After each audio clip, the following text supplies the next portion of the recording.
Hey everyone, and welcome back to our channel, English Podcast with Subtitle Deep Dive. My name is Anna. And I am Jay. Hello everyone, welcome. Today we're tackling something that's, well, it's a real game changer, especially if you're, learning English, but honestly, it affects all of us. Absolutely. We're talking about building confidence and self-esteem. Exactly. We've looked at some really interesting stuff aimed at English learners, but the principles, they're pretty universal, wouldn't you say? Oh, definitely. Think about that feeling. Many people get it when they're learning a language. That hesitation. Yeah, the fear of making a mistake or people judging you. Right. And it's so common. It really shines a light on a bigger challenge we all face sometimes in different parts of our lives. It really does. So our mission today is to kind of get under the hood of confidence and self-esteem. What are they really? And maybe why some of us struggle with them. Yeah, why it develops and why they're so crucial.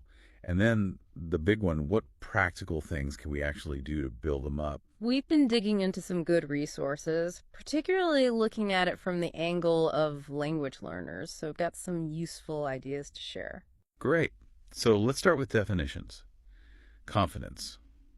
What is it, really? Okay, well, it's often described as believing in yourself, right? Believing you can do something. The I can do it feeling. Sort of, but maybe it's more nuanced. It's like trusting yourself to try, even if it's hard. Trusting your ability to learn and figure things out. Ah, okay. So not necessarily I'll succeed immediately, but I can tackle this and learn from it. Exactly. Like for an English learner, it's not being afraid to speak, maybe making mistakes, because you trust you're in a process of getting better. That makes sense. It shifts the focus from just the outcome to the process, the learning itself. And how does self-esteem fit in with that? Self-esteem is deeper, maybe. It's how you feel about yourself overall on the inside. Like your inherent value. Yeah. Feeling proud of yourself, feeling like you matter. Even when you mess up, it's not tied just to your performance. Okay, so let's take those examples. Sarah, who stays quiet. Yeah. She lacks confidence in her English speaking, maybe. Yeah. Right. And possibly low self-esteem, too, because maybe she feels like making a mistake makes her less valuable. It feels personal. Whereas David, who tries anyway, laughs off errors. He seems to have more confidence to just go for it. And probably higher self-esteem. He can make a mistake, learn from it, but it doesn't crush his sense of self-worth. He separates the action from his identity. So confidence can be about specific skills, like I'm confident driving, but maybe not public speaking. Precisely. It's often domain-specific, but self-esteem is more general. You could actually have high self-esteem, feel good about who you are, but still lack confidence in, say, cooking, and that's okay. And the reverse, too. Someone could be a brilliant mathematician, super confident in that area, but maybe struggle with overall self-esteem. Absolutely. They might tie all their worth to that one skill, so ideally you want both working together. Right. Believing you can do things, and also feeling good about who you are, regardless of immediate success or failure. That sounds like the sweet spot.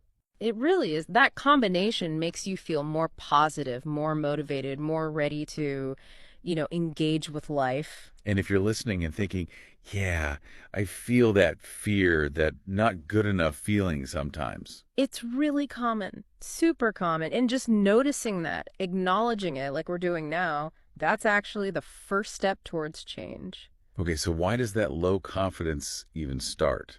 It's not like people are born without it, right? No, definitely not. It often develops over time. One big factor is the fear of failure.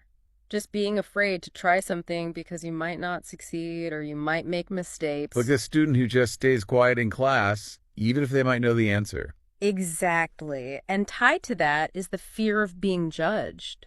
Worrying what other people will think. Will they laugh? Will they think I'm stupid? Oh yeah, that's a powerful one.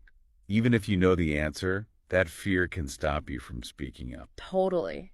And then there are the internal factors, those negative thoughts we sometimes have. The inner critic. Right, that little voice saying, you can't do this, or you're not smart enough.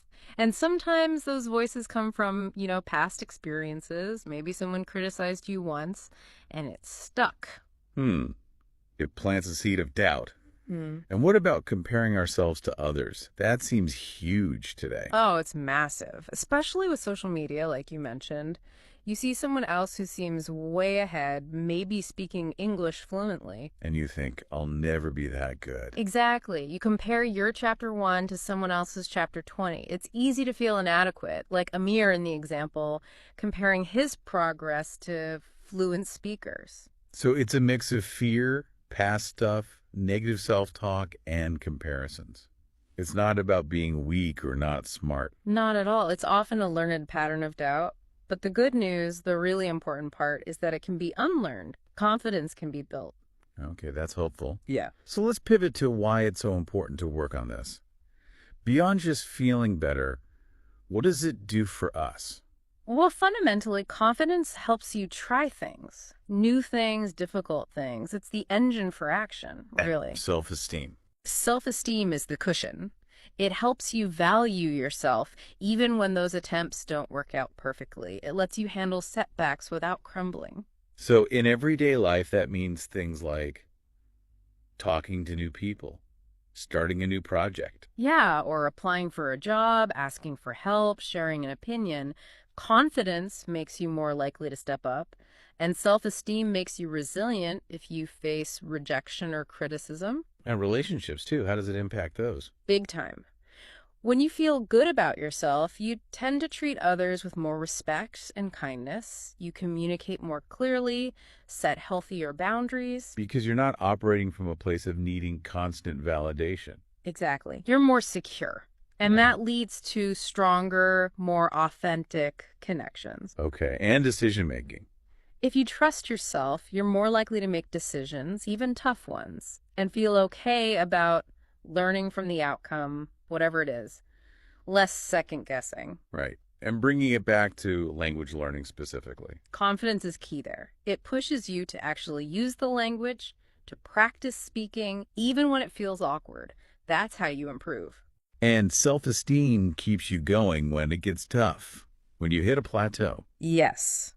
It helps you maintain a positive attitude, to see challenges as part of the learning curve, not as proof that you're failing. So without them, life just feels harder, more stressful. It can, yeah. You might avoid challenges, miss opportunities, just feel generally more anxious. But the crucial point is, these are skills. Not fixed traits. Right. They can be developed with practice, patience,